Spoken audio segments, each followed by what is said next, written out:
Bonjour à tous, j'espère que vous allez bien. On va encore passer ce moment dans la présence de notre Dieu, vraiment le louer de tout notre cœur. On est encore ravis de passer ces moments ensemble. Amen.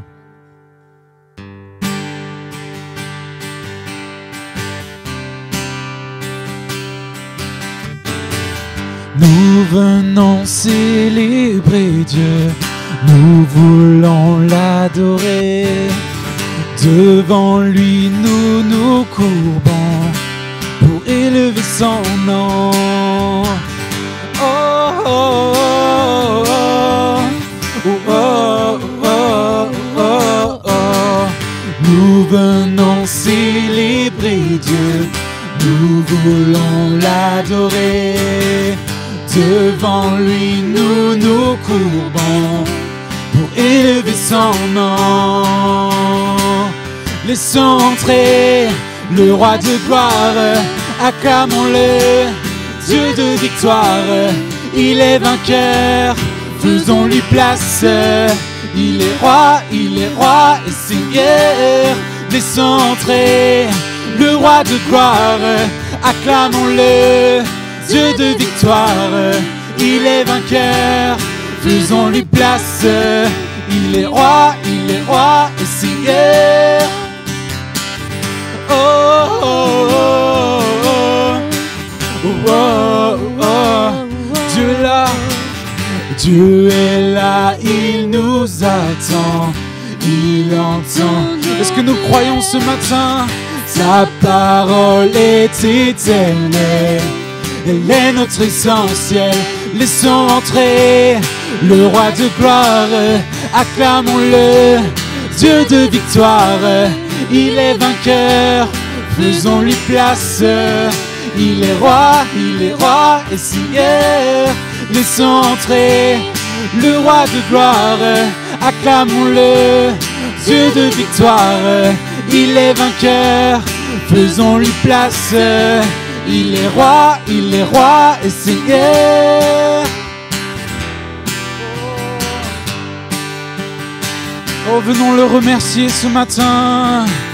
Oh, venons lui dire qu'il est majestueux. Accueillons-le dans nos cœurs. Accueillons notre Dieu.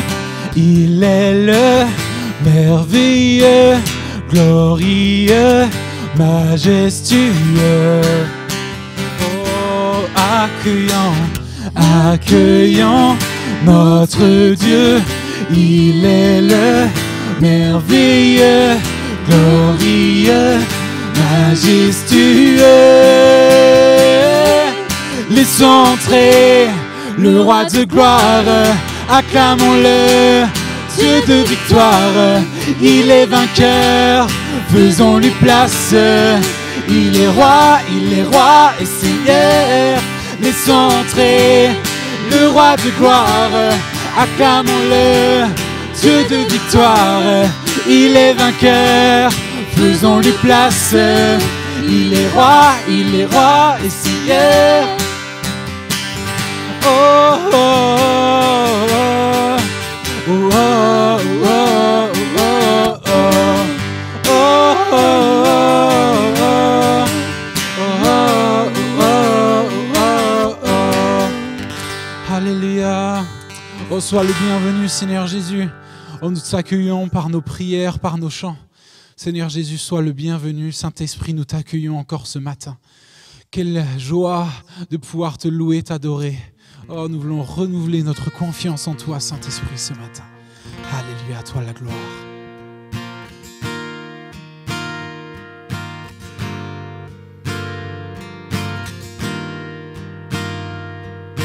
Rien ne saurait me détourner de ton amour, il dure à jamais.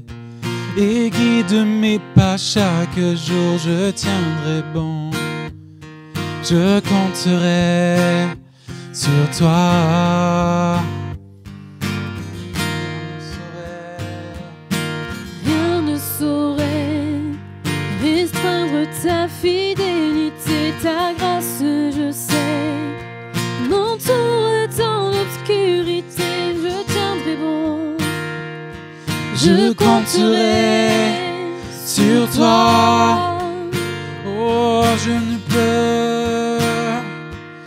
je ne peux saisir tes voies, mais je me confie en toi. Tout mon espoir est établi sur ton amour et ta justice. Je ne suivrai nulle autre voie. Je me confie, m'appuie sur toi. Je tiendrai bon. Je compterai sur toi.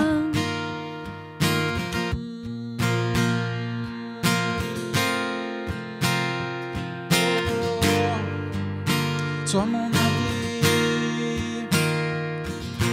toi mon abri, quand la tempête vient souffler, tu es mon appui. Et quand survient l'adversité, je tiendrai bon. Je compterai sur toi. Chantons, toi mon abri, toi mon abri. Quand la tempête vient souffler, tu es mon appui. Et quand survient l'adversité, je tiendrai bon. Je compterai sur toi. Chantons ensemble, je ne peux saisir tes voies, mais je me confie en toi. Tout mon espoir est établi sur ton amour et ta justice. Je ne suivrai nulle autre voie.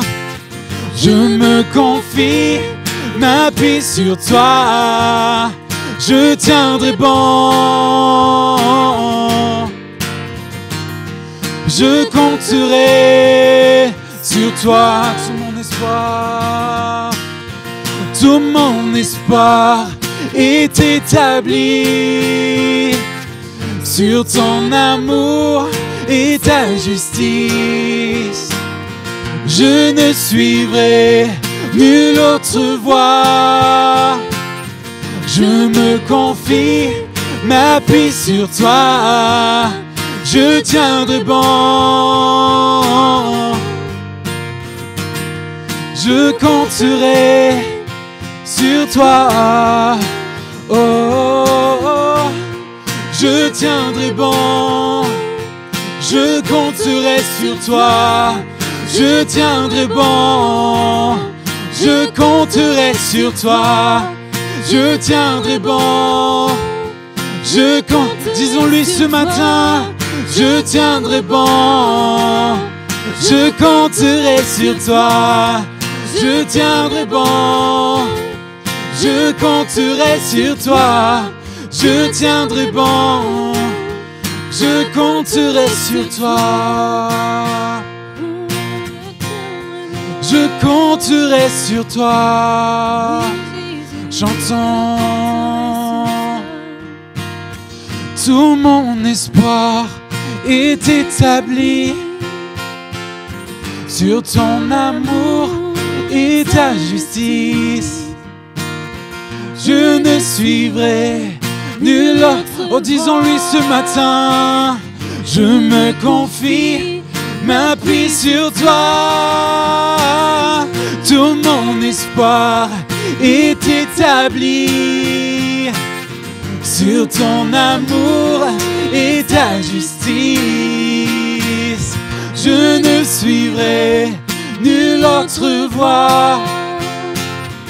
Je me confie, m'appuie sur toi.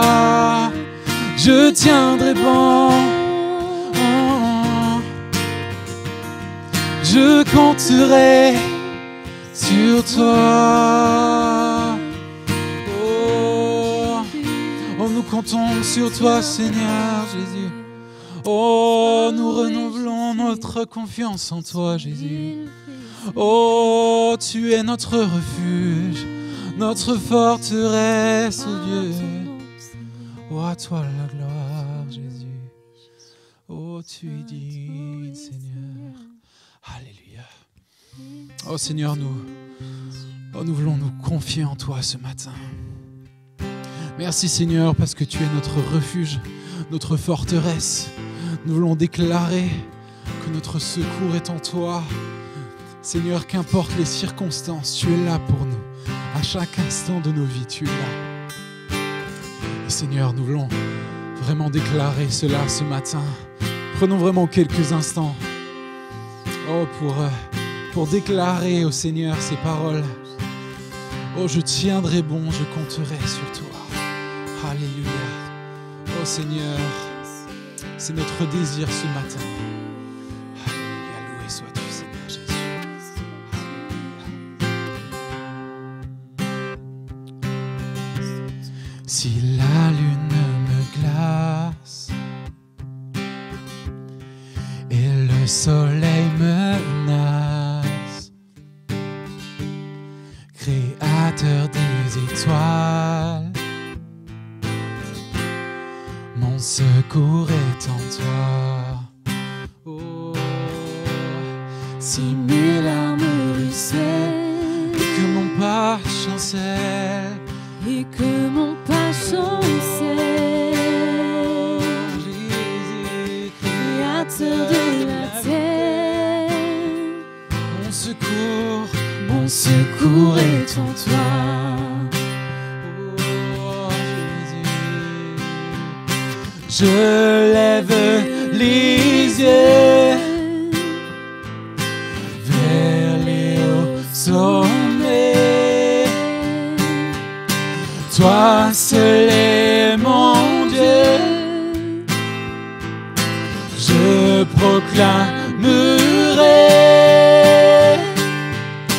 Toi seul est ma force, toi seul me restaure mon secours est en toi. Chantons ensemble. Toujours tu me portes jamais. Tu ne dors, mon secours est en toi. Jésus. Chantons si la peur m'envahit et mon âme chavire. Créateur de la vie, mon secours est en toi. Oh, chantons ensemble. Si la peur m'envahit et mon âme chavire, Créateur de la vie, oh Jésus, mon secours est en toi. Déclarant,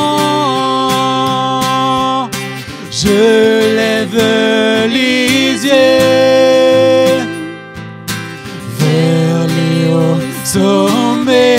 Oh, levons les yeux. Toi seul est mon Dieu, je proclame. Oh, chantons, je lève les yeux, je lève les yeux vers les hauts sommets. Toi seul est mon Dieu, je proclamerai.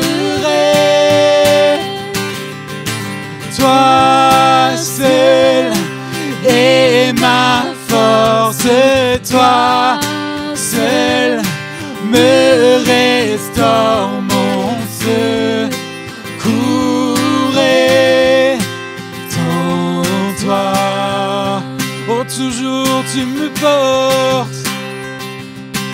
Toujours, tu me portes jamais. Tu ne dors mon secours est en toi.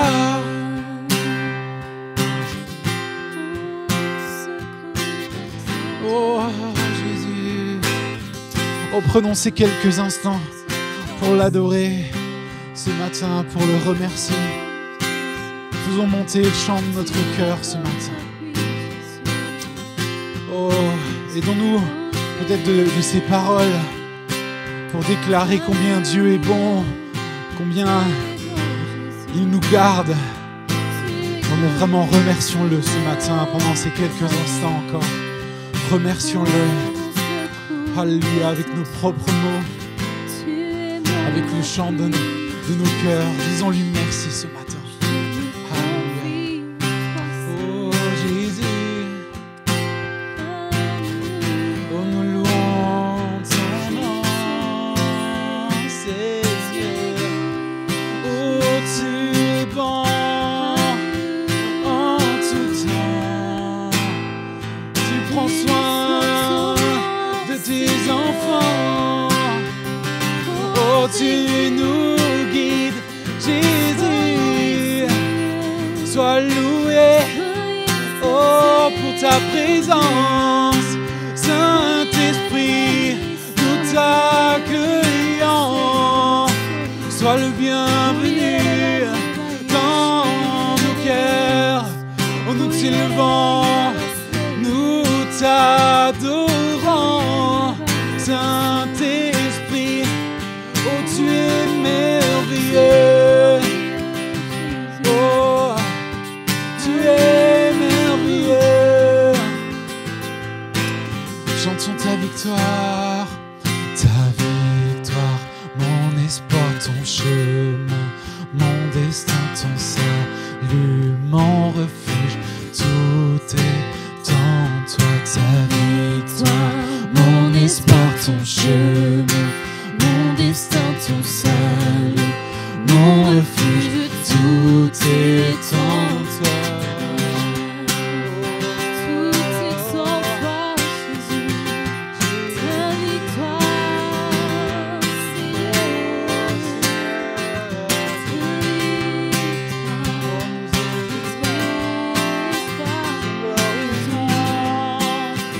Chantons ta victoire, mon espoir, ton chemin, mon destin, ton salut, mon refuge, tout est en toi. Ta victoire, mon espoir, ton chemin, mon destin, ton salut, mon refuge, tout est en toi. Oh, tout est en toi. Oh, notre victoire est en toi. Notre salut est en toi. Oh, le salut de ce monde est en toi, Seigneur. Oh, nous croyons. Oh, en ta victoire. Oh, Jésus. Oh, nous te remercions. Nous te remercions. Oh, pour ta victoire. En toi est la liberté. En toi nul n'est condamné, Seigneur Jésus. Oh, soyez libres ce matin. Merci Seigneur pour ton Saint-Esprit. Merci Seigneur pour ton sacrifice qui nous libère. Seigneur, nous voulons encore te remercier. Merci Père, merci pour ces moments dans ta présence. Alléluia, à toi la gloire Seigneur Jésus. Amen. Amen. Merci Père. Amen. Bonjour à tous, bonjour frères et sœurs, j'espère que vous allez bien, vous avez passé une excellente semaine et que surtout vous vous êtes réfugiés dans la souveraineté de Dieu, dans l'autorité de Dieu. Donc j'espère que tout va bien pour vous. Ce matin, j'aimerais voir une méditation qui va être tirée dans l'épître aux Philippiens et j'aimerais voir quelques points qui bien sûr me semblent importants, mais aussi et surtout qui pourraient bien introduire donc, les prochains cultes, notamment celui du 28 donc, de ce mois où, par la grâce de Dieu, nous aurons de la joie à nous retrouver dans nos locaux pour célébrer Dieu et adorer son nom. Donc, épître aux Philippiens. Je vais prendre le chapitre 3 et puis prendre quelques références, quelques versets. C'est très intéressant, il m'a semblé très intéressant ce que Paul a voulu partager, communiquer à cette église donc de Philippe. Et le chapitre 3 démarre ainsi, il dit « Au reste, mes frères, réjouissez-vous dans le Seigneur. Réjouissez-vous dans le Seigneur. Je me lasse point de vous écrire les mêmes choses, et pour vous, cela est salutaire. » Et c'est intéressant, l'invitation de Paul à se réjouir, puisque les chapitres précédents, il parlera de la persévérance, la sanctification, l'humilité, la souffrance même, dans lesquelles nous sommes dans notre marche chrétienne, et il donnera lui-même son parcours, son témoignage, il dira comment et par où il est passé, et malgré cela, il nous invite, il t'invite à te réjouir dans le Seigneur. C'est intéressant dans le Seigneur parce que nous avons bien sûr mille et une raisons de nous réjouir pour une chose ou pour une autre. D'ailleurs, on ne se réjouit pas tous pour les mêmes choses, mais il insiste, il le dira un peu plus loin d'ailleurs au chapitre 4, il répétera ces mots, ces phrases, « Réjouissez-vous dans le Seigneur ». Parce que la véritable joie, la vraie réjouissance de notre vie, c'est dans le Seigneur, c'est dans la présence de Dieu, c'est dans ma relation avec Dieu, c'est dans la communion avec Dieu que nous pouvons vraiment nous réjouir. Et cette joie dont Jésus a parlé, cette joie parfaite, elle est non seulement accessible à tous ceux qui y croient et à tous ceux qui le désirent, mais elle est constante également. C'est-à-dire qu'elle n'est pas tributaire des circonstances, des événements, les situations que nous rencontrons. C'est une joie qui est en nous, dans notre esprit, dans notre cœur. Et il le dit, comme il le souligne aux Philippiens, « Réjouissez-vous dans le Seigneur ». Je vous le répète, réjouissez-vous.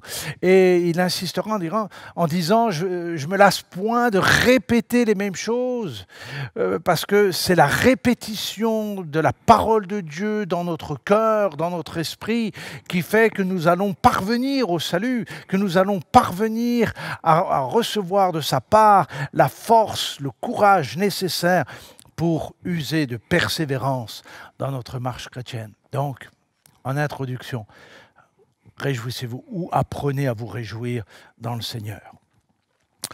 Alors, ce qui est aussi intéressant à noter dans ce texte de Philippiens, c'est que Paul va nous mettre en garde. Les versets 2 et 3, principalement du chapitre 3, il y a à 3 reprises, c'est-à-dire il va insister, prenez garde aux chiens, prenez garde aux mauvais ouvriers, prenez garde aux faux circoncis. Il y a une mise en garde.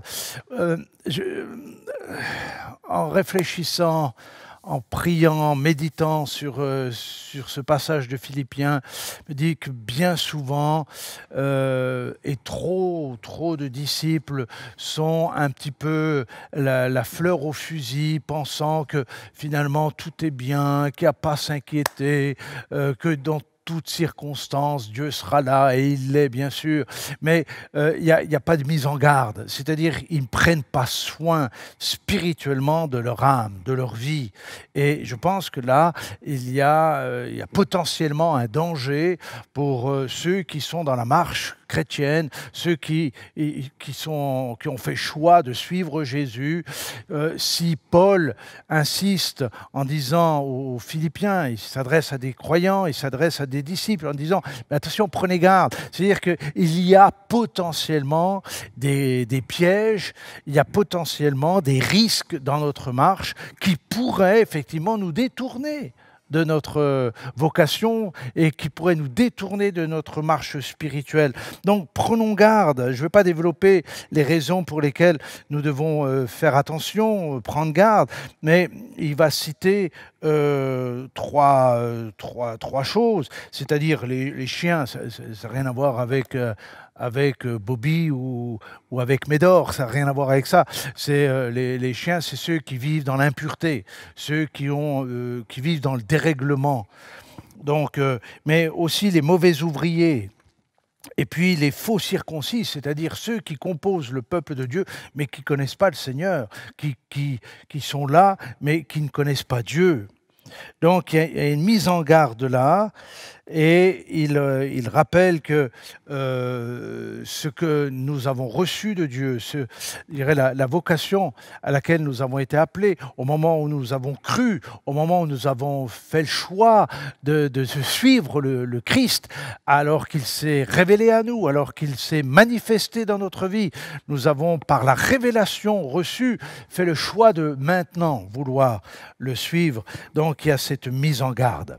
Il y a une autre mise en garde que Paul va aussi relever, c'est attention à ne pas trop se confier en sa propre chair, c'est-à-dire en ses propres capacités, à sa propre intelligence ou ses propres forces, forces émotionnelles, forces de caractère, forces physiques.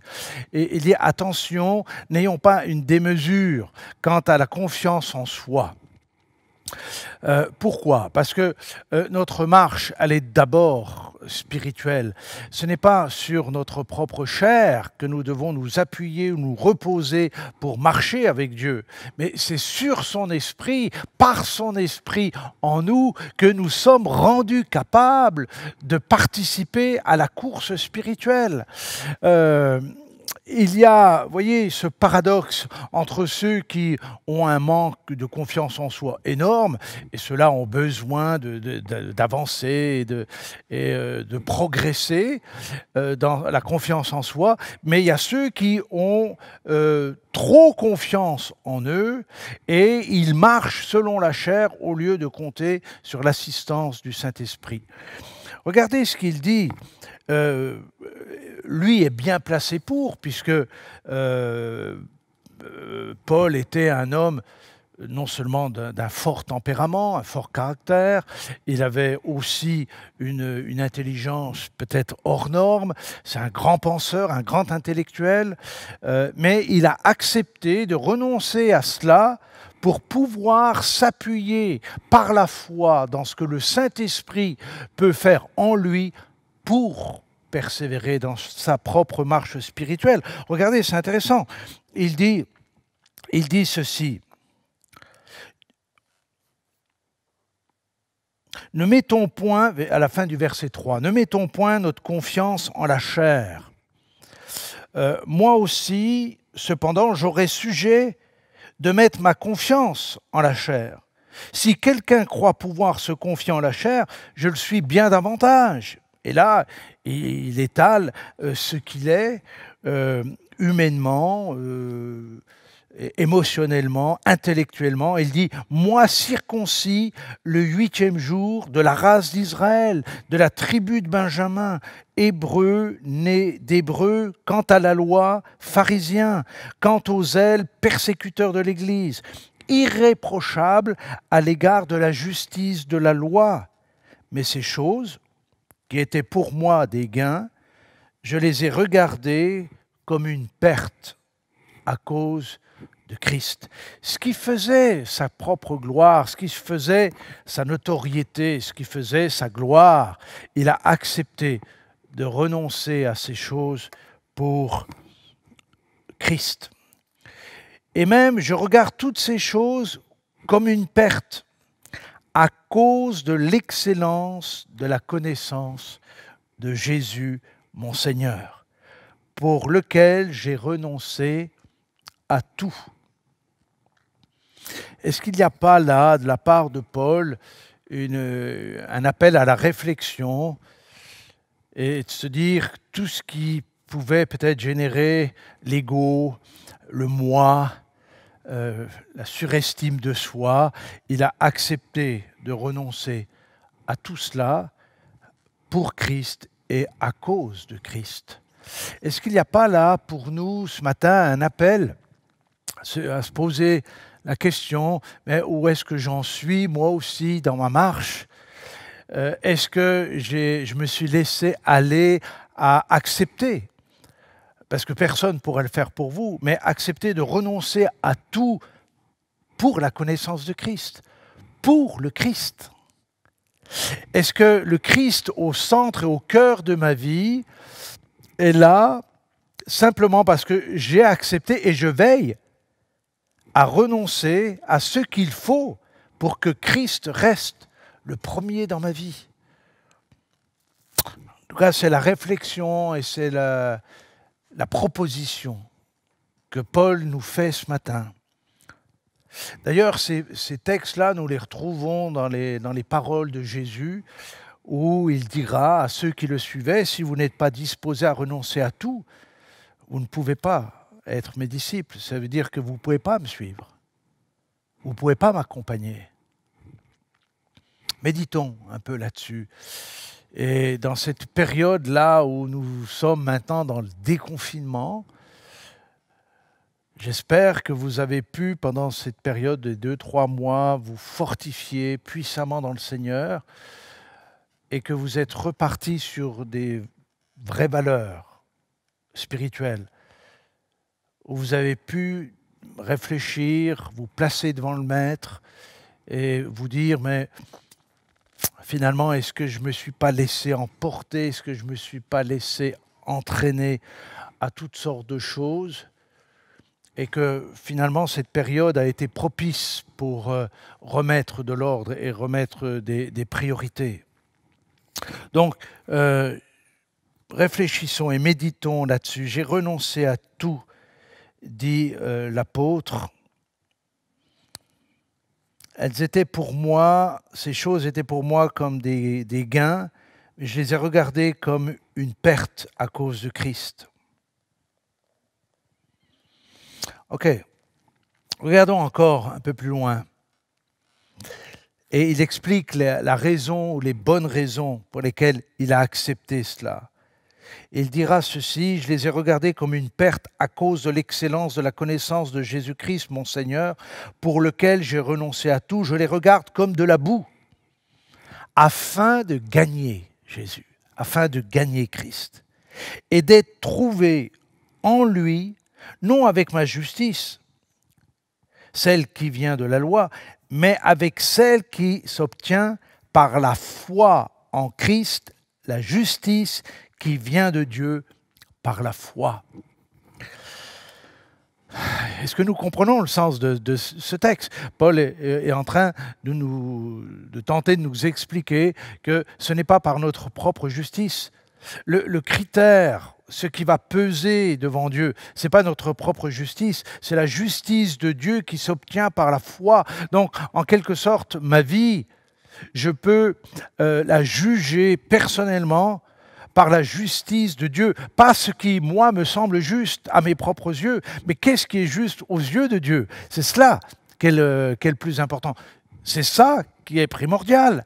C'est la justice de Dieu qui s'obtient par la foi. Et cela nous renvoie encore à un texte de Jésus qui dit « Cherchez premièrement le royaume et la justice de Dieu. » Le royaume de Dieu, mais aussi la justice qui vient de Dieu. Cherchez premièrement cela, parce que nous pouvons nous séduire et nous tromper nous-mêmes par rapport à ce qui est juste. Mais ce qui est juste, C'est ce que Dieu nous dit. Ce qui fait foi, ce qui tranche, ce qui est juste, ce qui est vrai, vient de la parole de Dieu. Donc, ce n'est pas à moi de définir ce qui est juste. Dieu l'a déjà défini pour moi. Il me suffit simplement par la foi de l'accepter et de vivre sous la justice de Dieu. Ok, super. Le verset 10, Paul dit qu'il tente de gagner Jésus, de gagner Christ. Qu'est-ce que ça veut dire? J'ai le sentiment quand je lis cela, quand je médite cela, que Paul n'est pas encore pleinement parvenu à la plénitude, à la satisfaction spirituelle totale. Il veut encore, il cherche encore, si c'est possible, à gagner Christ, dans le sens d'atteindre Christ, de se rapprocher de Christ. Et je me dis, mais si Paul éprouve ce ressenti, alors où est-ce que nous en sommes? Où est-ce que j'en suis? Est-ce que j'ai vraiment gagné Christ? Ou est-ce que je suis dans une course et je suis je dirais comme dans un stade et je cours cherchant à remporter le prix? Gagner Christ pour qu'il soit et qu'il devienne le premier dans ma vie. En quelque sorte, Paul résume le véritable sens d'une existence, d'une vie. Est-ce que ce n'est pas Christ? Est-ce que ce n'est pas Jésus au quotidien qui est peut-être le plus important? Qu'est-ce qui est le plus important pour toi? Qu'est-ce qui est le plus important pour moi? Pour Paul, c'était de gagner Christ. Et il montre cela à partir du verset 12. Vous relirez bien sûr ces textes-là. Je peux que les commenter. Je ne peux pas lire tout le texte, mais vous relirez cela et j'espère que durant la semaine, vous pourrez prendre un peu de temps pour réécouter ou méditer ce chapitre 3 de Philippiens. Mais au verset 12, il dit « Ce n'est pas que j'ai déjà remporté le prix », c'est-à-dire que je ne suis pas arrivé, ou que j'ai atteint la perfection, mais je cours pour tâcher de le saisir, puisque moi aussi j'ai été saisi par Jésus. J'ai beaucoup apprécié ce texte, j'ai été saisi par Jésus. Et parce que j'ai été saisi par Jésus dans ma vie, eh bien, moi aussi je cherche à le saisir. Et il dira, verset 13, « Frère, je ne pense pas l'avoir saisi, mais je fais une chose, oubliant ce qui est en arrière et me portant vers ce qui est en avant, je cours vers le but pour remporter le prix de la vocation céleste de Dieu en Jésus-Christ. » Nous pouvons facilement, aisément sentir que Paul est en train de nous dire ceci. La grâce, c'est avoir été saisi par Jésus. Ça, c'est la grâce. C'est lui qui est venu nous saisir. Maintenant que nous avons été saisis par Jésus, c'est la grâce. Je tente, par l'œuvre accomplie de la croix, je tente maintenant de rentrer dans la course. La course qui est ma vocation. Ça veut dire qu'au moment où Christ m'a saisi, il y a une graine de salut qui est venue. Il y a une graine de révélation, parce que nous n'avons pas toute la révélation. Nous sommes dans une course, et lui-même, Paul dit, je cours. Je cours pour tenter de remporter le prix, et je cours, oubliant les choses du passé, je me porte vers celles qui sont devant moi pour remporter le prix de la vocation céleste en Jésus-Christ. Est-ce que vous êtes dans cette course ou est-ce que vous avez abandonné la course, frères et sœurs? Est-ce que vous êtes en train de courir dans la vocation qui vous a été adressée par Jésus? Vous avez eu la grâce d'avoir été saisi. Courez dans votre vocation. Ne vous arrêtez pas. Ne stationnez pas. Ne vous perdez pas dans des faux chemins, dans des faux combats. Courez dans la course qui est la vôtre, qui est votre vocation céleste en Jésus-Christ. Et Paul explique bien cela. Et il aimerait que nous puissions capter, saisir spirituellement le sens de ces versets. Et il va étayer, il va le développer encore un peu plus loin. Mais est-ce que vous êtes dans la course? Prenez un instant, réfléchissez à cela. Non pas par rapport à ce qui vous paraît juste, par rapport à ce que la parole nous dit, par rapport à la justice de Dieu. Nous sommes dans une course. Regardez ce qui est dit encore un peu plus loin. Le verset 15. Nous tous qui sommes des hommes faits, ayons cette même pensée, et si vous êtes en quelque point d'un autre avis, Dieu vous éclairera aussi là-dessus. Seulement au point où nous sommes parvenus, marchons d'un même pas. Waouh! Marchons d'un même pas. Ça nous ramène à toute la grandeur de l'Église. Au moment où nous avons accepté de suivre Jésus, vous et moi sommes devenus membres de l'Église qu'on appelle l'Église universelle. L'Église avec un grand E. Et nous composons l'Église. Et ça, c'est simplement extraordinaire. Ça, c'est un mystère extraordinaire. Et c'est merveilleux de se dire, nous avons par le même baptême, nous avons par la même foi, nous avons par la même marche le même Père. Et ça, c'est extraordinaire. Mais cela ne fait pas de nous que nous marchons d'un même pas. Quand Paul parle de cela, il fait allusion, c'est-à-dire pas simplement à la doctrine, pas simplement à la foi, mais est-ce que nous marchons ensemble ? C'est-à-dire, quelle est la valeur d'une église ou d'une communauté locale? C'est cela que Paul va étayer dans Philippiens, mais il le fera à peu près dans toutes ses épîtres. C'est de ramener la réalité que nous sommes faits, et l'Église est avant tout, un rassemblement de gens qui croient et des gens qui marchent dans le même sens. C'est ça, la réalité de l'Église. Si la réalité de l'Église ne redescend pas dans le cadre d'une assemblée locale, nous sommes tout simplement dans du fantasme, dans de l'illusion. C'est une anomalie. Parce que croire que nous pouvons marcher seuls avec Dieu à la maison, derrière un écran ou derrière une tablette, c'est du fantasme. Je vous le dis, simplement et clairement. Tout récemment, c'est-à-dire cette semaine, je m'adressais avec un ami pasteur et voici le constat qu'il faisait. Du moins, même pas un pasteur, 2 pasteurs cette semaine, qui m'ont dit, mais l'après-confinement se profile de cette manière. Plusieurs personnes ont revendiqué le fait qu'ils jugeaient plus trop l'utilité de se rassembler avec les autres frères et sœurs et que finalement le petit écran du dimanche matin leur suffisait. C'est intéressant, c'est intéressant d'évoquer ça. Mais ma lecture me prouve sur... Principalement, tous les apôtres parlent de ça. Jésus en a parlé, mais tous les apôtres parlent de ça. Pour vous dire que le sujet, il n'est pas seulement d'actualité, il s'est renforcé par les circonstances par lesquelles nous sommes passés. Mais le sujet a toujours été évoqué et les apôtres ont cherché à nous faire comprendre que être disciple ne peut pas être, j'allais dire, séparé des frères et sœurs dans la foi.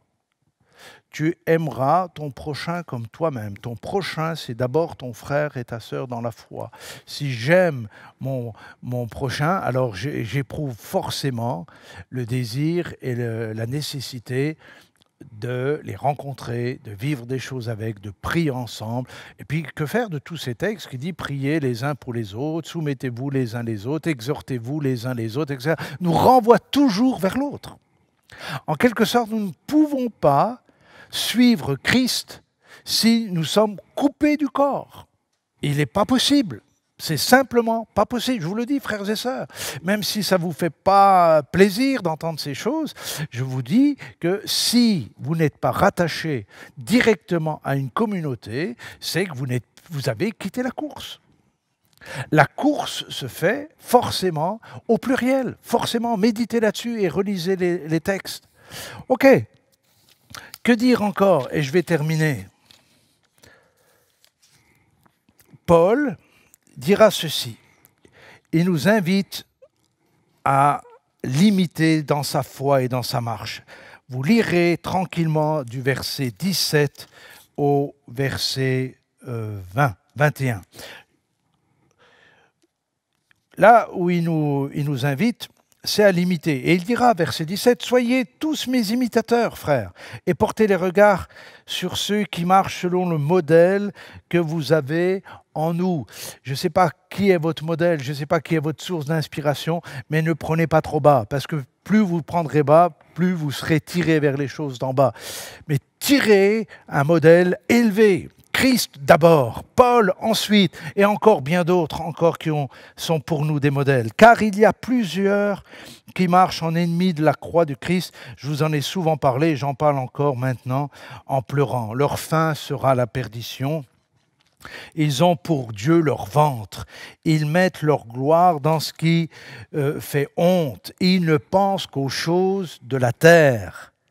Mais nous sommes des citoyens des cieux, d'où nous attendrons aussi comme Sauveur et Seigneur Jésus-Christ, qui transformera le corps de notre humiliation en le rendant semblable au corps de sa gloire par le pouvoir qu'il a assujetti toutes choses. Cherchez les choses d'en haut. Détachez-vous des choses de la terre. Détachez-vous de ce qui est honteux. N'ayez pas que pour Dieu votre ventre, c'est-à-dire les choses charnelles, mais essayez de monter le niveau, d'élever le niveau. C'est le niveau de la puissance de Dieu et de la résurrection de Jésus. Que Dieu vous bénisse richement, que Dieu vous accompagne. Je vous souhaite un excellent dimanche à tous. Soyez bénis. Amen.